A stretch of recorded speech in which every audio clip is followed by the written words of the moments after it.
In today's video, I'm going to teach you how to use Wrike editing video.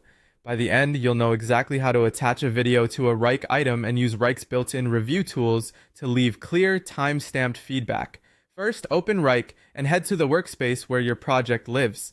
Make sure you're in the correct space and folder so your team can find the work later. Open the item you want to use for the video review. This might be a task or a project entry, depending on how your account is organized.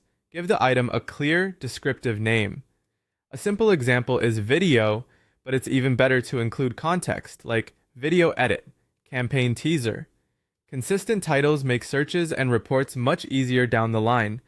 Next, open the item's options by clicking the three-dot menu. In the menu that appears, look for the paperclip or attach file icon. That's where you'll connect your source video.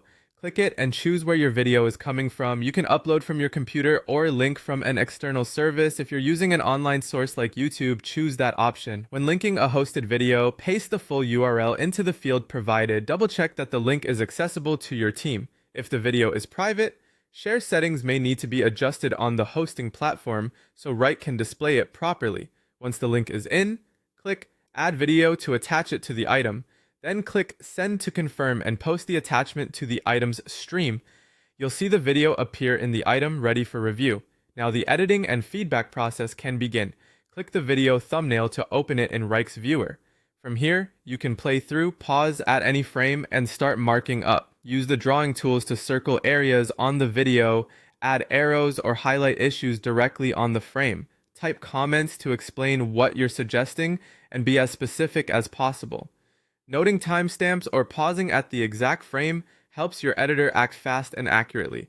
As you leave feedback, keep related notes grouped in one comment thread to reduce confusion. If your team uses mentions, tag the relevant owner so they get notified immediately. When you're done, close the viewer and your feedback will be saved to the item, keeping everything centralized and trackable. That's it. You've attached a video, sent it into the task, and started editing with Wrike's built-in review tools.